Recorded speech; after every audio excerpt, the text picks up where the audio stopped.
Bonsoir. Élection présidentielle, la CENI envisage de nouvelles dispositions pour la réussite du scrutin. Parmi ces mesures, la prise en charge directe des PV des bureaux de vote pour une proclamation rapide des résultats. Bientôt, la rénovation de l'hôpital Donka. Autorités et agents de santé se concertent sur les mesures à prendre pour le bon déroulement des travaux. Et puis l'Arabie Saoudite souffle sa 85e bougie. L'événement est commémoré en Guinée par la représentation du royaume saoudien. Voilà pour les titres. Bienvenue à tous. À quelques jours de la tenue de l'élection présidentielle, l'institution organisatrice retrousse les manches pour la réussite du scrutin. De nouvelles dispositions sont envisagées, notamment sur le plan de la logistique et la prise en charge directe des procès-verbaux des bureaux de vote en vue d'une proclamation rapide des résultats. Reportage signé Saïdou Diallo. Pour le bon déroulement du scrutin, la CENI vient de bonifier son schéma opérationnel. Sur le plan de la logistique, les urnes et isoloirs sont déjà sur le terrain. Des moyens supplémentaires sont aussi dégagés pour tenir le cap dans l'acheminement des autres documents électoraux comme les bulletins de vote et les listes d'émargement. Le jour de l'élection, nous allons prendre 3, 4, 5, un pick-up par commune. Nous allons mettre à bord de ce pick-up tout le matériel nécessaire au bureau de vote. Au fur et à mesure qu'on nous remonte les anomalies, nous communiquons avec nos agents qui sont à bord de ces pick-up pour une réaction rapide afin d'approvisionner les bureaux de vote de Conakry. Mais pour l'intérieur du pays, nous allons disposer d'un minimum de 3% à 5% d'articles supplémentaires pour une réaction rapide chaque fois qu'il nous est remonté une anomalie dans un bureau de vote. Et pour le 11 octobre, le mécanisme de transport des procès-verbaux et de récupération des résultats a été renforcé. La centralisation des résultats se fera avec l'implication des acteurs politiques en compétition, indique la CENI. La disposition, c'est qu'au sortir du bureau de vote, les résultats sont transportés au niveau des centres de regroupement, au niveau des préfectures. Ces résultats seront convoyés par 2 représentants des candidats, par la sécurité et par le président du bureau de vote. De là-bas, un véhicule prendra au niveau de la sous-préfecture où il y a le centre de regroupement, un véhicule prendra les résultats pour l'amener au niveau de la commission de réception qui est installée à la préfecture, qui trie et en fait qui transmet le résultat destiné à la commission de centralisation des votes, la CACV, qui sa copie. Également, il faut retenir que au sortir du bureau de vote, une copie sera affichée et des copies seront données aux représentants des différents candidats pour que chacun, n'est-ce pas, connaisse ce qu'il a eu dans tel ou tel bureau de vote. Il faut noter que 440 agents s'activent déjà aux côtés des démembrements. Dans les jours à venir, ils vont travailler également dans le suivi des opérations. Le bon déroulement de ce vote passe aussi par la sensibilisation des populations. En Moyenne-Guinée, les organisations de la société civile réunies en consortium multiplient les actions pour la préservation de la quiétude sociale pendant cette présidentielle. Les images de Sarafine Diallo sont commentées par Falilou Diallo. La Guinée se prépare à organiser une élection présidentielle le 11 octobre 2015. À Moyenne-Guinée, les acteurs de la société civile se mobilisent pour une élection apaisée et acceptée par tous les candidats en liste. D'où le lancement de ce projet sur la prévention de la paix avant, pendant et après cette échéance électorale. Ce projet, il est venu au bon moment. Il va consister à mobiliser des organisations de la société civile pour que ces organisations surveillent véritablement les discours communautaires. Nous espérons qu'à l'issue de l'action, les leaders politiques vont baser leur discours sur les projets de société, non sur les discours communautaires. Pour ce premier exercice, un comité régional de veille a été mis en place à Mamoué-Alabé. Il aura pour mission de relever les propos et discours à base communautaire. La campagne présidentielle que nous vivons soit basée sur les programmes proposés par les partis politiques. Des concertations seront ainsi organisées dans les 7 préfectures de la Moyenne-Guinée, à l'issue desquelles seront mis en place des comités de veille dans chaque préfecture. Et puis ce communiqué conjoint des ministres en charge de la fonction publique et du travail, conformément aux dispositions du décret numéro D 95-250 PRG-SGG du 1er août 1995, instituant les fêtes légales en République de Guinée, les ministres en charge de la fonction publique et du travail porte à la connaissance des travailleuses, travailleurs et agents des secteurs publics, mixtes et privés que la journée du vendredi 2 octobre 2015, jour de fête marquant l'accession de notre pays à l'indépendance, est déclarée fériée, chômée et payée sur toute l'étendue du territoire national. Les ministres en charge de la fonction publique et du travail profitent de cette heureuse occasion pour souhaiter bonne fête à l'ensemble des travailleurs et travailleuses de Guinée. Sékou Kourouma, ministre de la fonction publique. À Conakry, rencontre à l'ambassade des États-Unis entre les experts des questions de l'emploi et les jeunes bacheliers. Une action des jeunes leaders africains de Mandela Fellowship qui vise à aider ces jeunes à mieux orienter leur choix pour l'université. Marie-Angélique Bangoura nous fait le récit. Ces bacheliers en sciences sociales, mathématiques, expérimentales, franco-arabes sont dans un besoin, celui d'être conseillés pour mieux orienter leur choix pour les études supérieures. Le constat général révèle que beaucoup de bacheliers ont du mal à choisir leur option. Une option qui doit cadrer avec la demande d'emploi en Guinée. Là où on a un vivier immense et un besoin important d'emploi, c'est dans le domaine technique, dans le domaine d'ingénierie. On a aujourd'hui des grands projets miniers qui peuvent employer des milliers et des milliers de jeunes s'ils sont qualifiés dans le domaine technique. Il faut qu'on fasse des efforts. C'est pour cela qu'on est en train de réunir nos meilleures ressources avec l'appui des partenaires comme l'ambassade des États-Unis, le projet BOSEP, pour réaliser de telles activités. À travers cet échange avec les aînés, les jeunes y trouvent de l'intérêt. Certains ont déjà fait leur choix. Je suis bien située maintenant. Je veux faire maintenant génie informatique.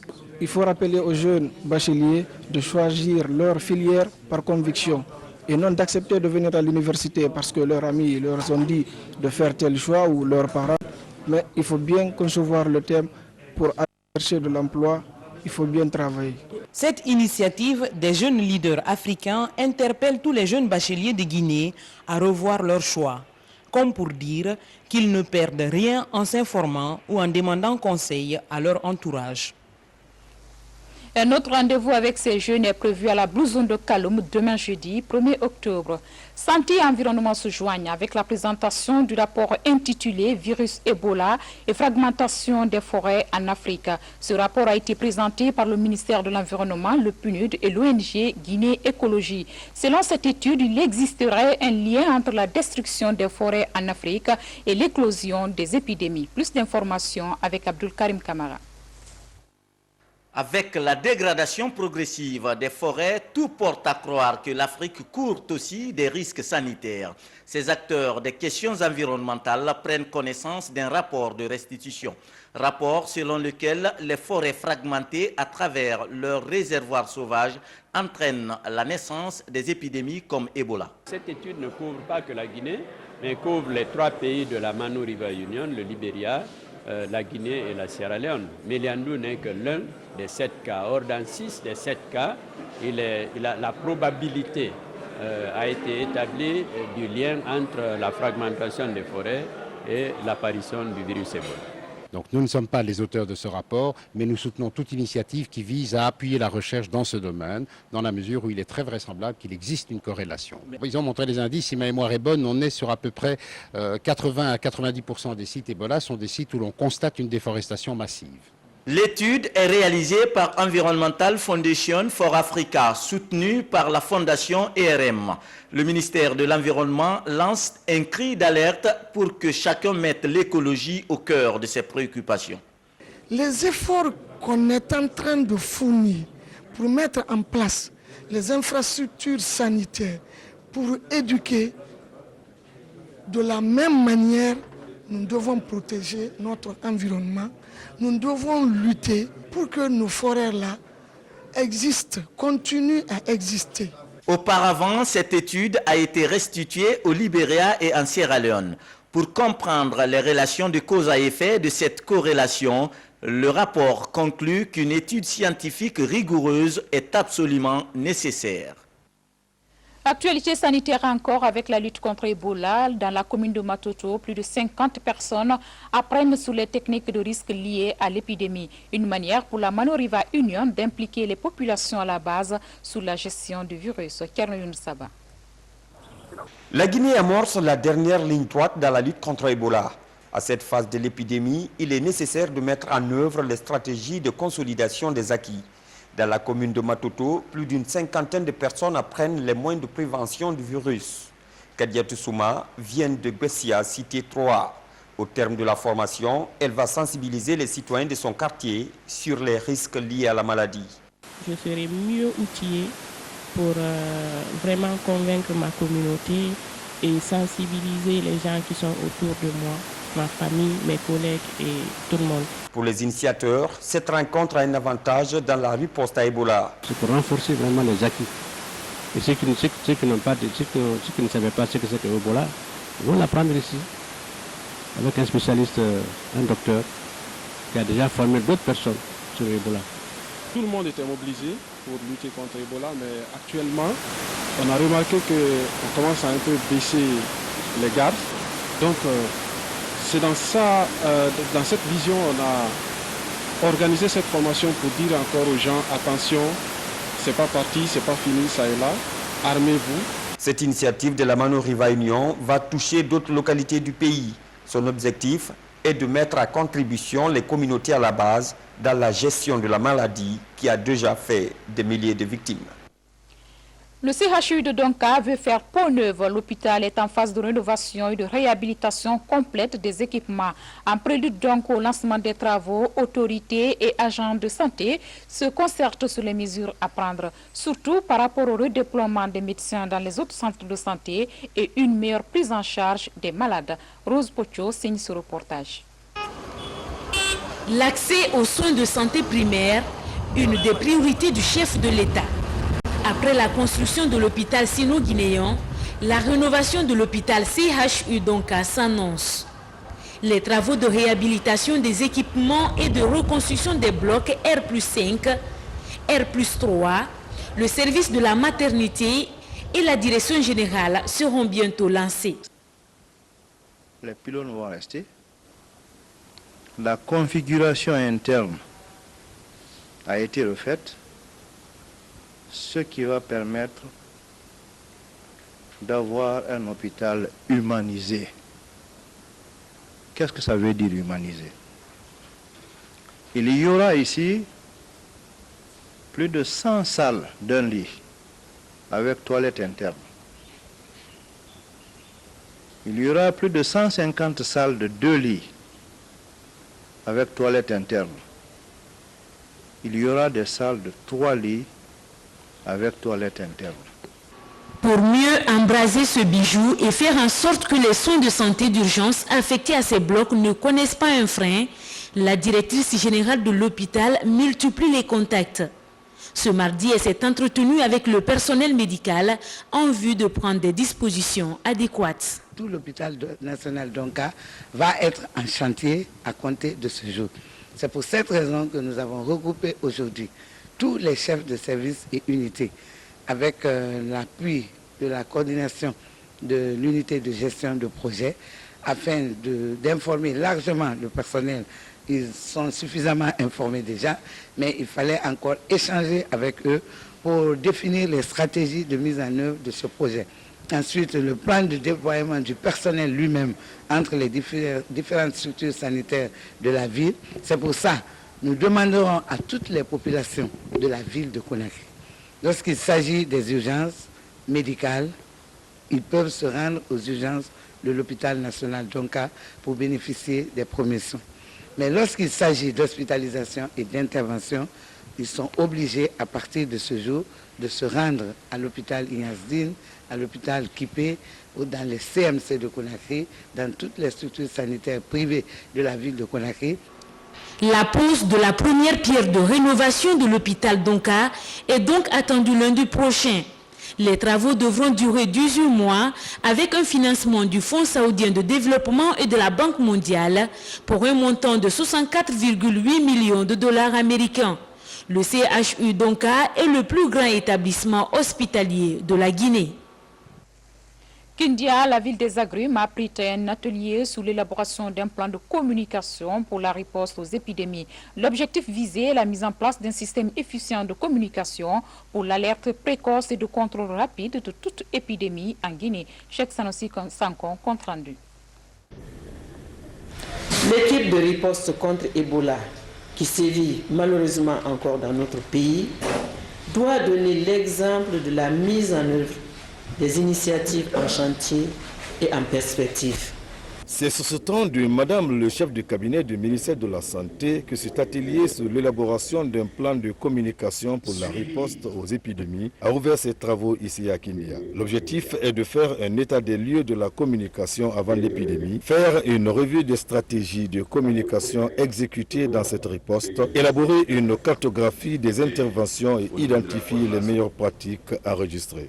Nous avons tout vu, tout subi, mais ça a été une école et ces acquis doivent être donc consolidés. C'est ce qui nous regroupe ici à Kindia. Donc cet atelier va nous permettre de composer un outil et un mécanisme qui restera pour la Guinée pour pouvoir, en alerte précoce, remonter tout événement sanitaire sur le territoire, déclencher l'opération de riposte, éteindre la maladie là où ça s'est déclaré avant que ça devienne une épidémie.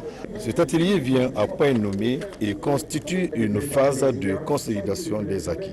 La Guinée a pu construire une école, l'école de la riposte. Aujourd'hui, pour l'essai vaccinal, c'est devenu un modèle que nous sommes en train d'exporter au niveau des autres pays de la région. Cette démarche permet d'adapter la communication aux 5 niveaux de la pyramide de la surveillance épidémiologique, notamment communautaire, sous-préfectorale, préfectorale, régionale et centrale. Et puis, dans le cadre de la préservation de la paix et de la quiétude sociale, le ministère des Droits de l'Homme et des Libertés publiques informe tous les citoyens et citoyennes de Guinée et toute personne de bonne volonté vivant en Guinée qu'il compte mettre en place à partir de ce jour un corps de volontaires de la paix composé de citoyens bénévoles épris de paix. Ces citoyens bénévoles libres devraient s'engager à titre personnel à propager un message de paix dans les quartiers, les administrations, les entreprises, les médias, les cafés, dans les familles, les mosquées, les églises et tous les lieux de vie sociale à tout moment et en toutes circonstances. Faites partie des 2500 volontaires de la paix à Conakry, 500 par commune, 1000 volontaires par région, Kindia, Boké, Mamou, Labé, Farana, Kanka, Zéro-Corée. Appelez au numéro suivant, téléphone 656 40 75 74, 669 38 06 74 ou 628 45 12 35 ou encore le 631 58 61 35. Le ministre des Droits de l'Homme et des Libertés publiques, M. Gabi Khalifa Gassama.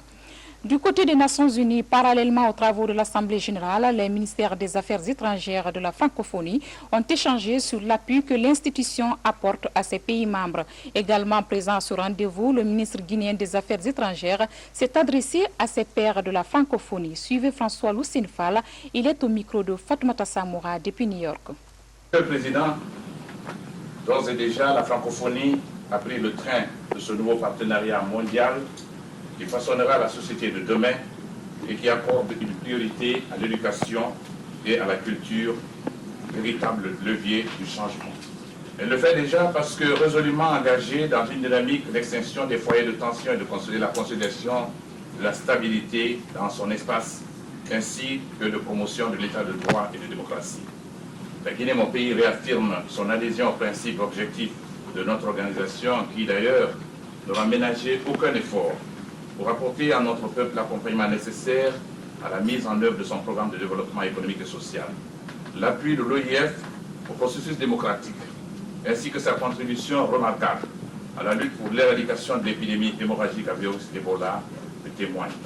Monsieur le Président, L'arrivée de notre secrétaire général, Mme Michael Jean, à la tête de la francophonie, constitue un véritable atout pour le progrès et le rayonnement de nos États sur l'échiquier international. Le Royaume d'Arabie Saoudite a célébré sa 85e journée nationale. En Guinée, l'événement est commémoré par la représentation du Royaume saoudien en présence de plusieurs autres diplomates accrédités. Compte rendu signé Elhadji de Bandiaï. Célébration de la 85e journée nationale du Royaume d'Arabie Saoudite en Guinée. Une fête qui rappelle la naissance de ce royaume après 32 ans de lutte qui conduira à l'unification de l'État saoudien, érigé en royaume sous le nom d'Arabie Saoudite par son fondateur, le roi Abdelaziz Al Saoud. Le gouvernement du Royaume d'Arabie Saoudite accorde la majeure partie de son attention à la reconstruction et l'extension des deux saintes mosquées. Ces travaux d'extension sont toujours en cours et les travaux sont toujours en cours pour le confort.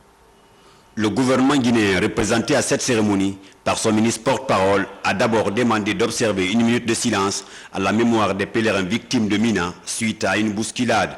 Il a ensuite magnifié l'intérêt du gouvernement et du peuple guinéen pour le développement de cet État islamique. Le profond respect et l'attachement du peuple saoudien à son père fondateur, Sa Majesté le roi Abdelaziz Al Saoud, et à son âme, est une occasion pour nous de témoigner toute notre estime pour ce vaillant peuple. Vous me permettrez à cette occasion, au nom de son Excellence professeur Alpha Condé, président de la République, chef de l'État, du gouvernement et du peuple guinéen, d'adresser aux serviteurs des deux saintes mosquées, Sa Majesté le roi Salman Ben Abdelaziz Al Saoud, qu'Allah le protège, nos chaleureuses félicitations. Cette journée nationale, c'est aussi une occasion pour les diplomates accrédités en République de Guinée et les amis de l'ambassade du Royaume de se retrouver autour d'un cocktail organisé à l'occasion de cette fête nationale du Royaume d'Arabie Saoudite. Autre célébration, le 1er octobre chaque année est décrété par les Nations Unies comme la journée internationale des personnes âgées. En Guinée, cette journée sera célébrée sous le signe de l'appui à une catégorie sociale dont les conditions de vie sont souvent marquées par l'effet de la vulnérabilité. Commentaire Sékou Souma. Célébrer le 1er octobre de chaque année, la journée internationale des personnes âgées est une occasion pour le ministère de l'Action sociale de jeter un regard sur la vie de ces personnes du troisième âge et saluer leur sagesse. Cette année, pour célébrer cette journée, le gouvernement a retenu comme thème les personnes âgées, force tranquille de gestion des crises. Par ce thème, notre gouvernement tient à magnifier l'effort inestimable des personnes âgées dans la résolution des crises auxquelles le pays a été confronté. Au plus fort de l'épidémie à virus Ebola, l'acceptation des messages de sensibilisation par les personnes âgées a facilité l'adhésion des autres couches sociales au processus de lutte contre la maladie. À l'approche des élections présidentielles, le département de l'Action sociale invite les personnes à s'impliquer davantage pour la préservation de la paix avant, pendant et après les élections. Ce sursaut patriotique exprimé par nos concitoyens du troisième âge nous rassure à quelques jours de la tenue de l'élection présidentielle. Nous gardons l'espoir que nos aînés sauront encore trouver le secret pour le maintien de la cohésion sociale et de l'unité nationale avant, pendant et après le scrutin. Cette journée sera célébrée ce 1er octobre à Conakry avec à la clé plusieurs activités dont la distribution des vivres aux personnes âgées. Sport karaté, la Ligue de Conakry a organisé dimanche dernier une compétition en collaboration avec la Fédération guinéenne de karaté et arts martiaux. Une compétition qui a regroupé 8 clubs de la capitale au Palais des Sports du stade du 28 septembre. Daoudaba. Cette compétition de la Ligue de Conakry a été organisée en collaboration avec la Fédération guinéenne de karaté et arts martiaux affinitaires, soutenue par Maître Mangafo Dessissé, jury national de karaté en Allemagne.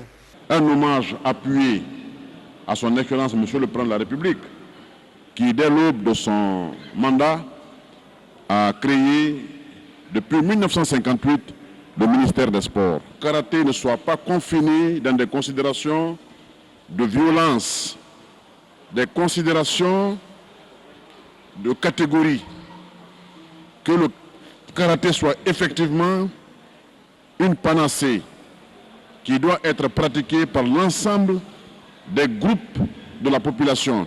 8 clubs étaient en compétition en éliminatoire direct au Palais des Sports du stade du 28 septembre. Après 4 heures de combat, Maître Mangafodé Cissé a fait un don de matériel au karaté guinéen. La difficulté que j'ai, c'est le transport. Si vraiment j'avais des aides aussi, pour le transport, je le ferais. La finale des moins de 60 kilos a été remportée par Yara Traoré du club Kanazawa. Moins de 65 kilos remportée par Lamarana Keita de Kazié Club devant Doucouré de Okinawa. Mamadi Kamara est vainqueur de 75 kilos.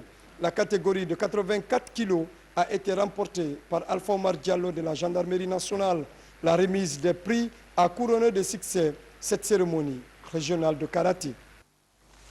Ce Téléman Sport met fin à cette édition. À tous, merci de l'avoir suivi. Juste après, vous aurez les échos de la campagne électorale avec Falilou Diallo. Moi, je vous retrouve demain pour d'autres pages d'information. Bonsoir.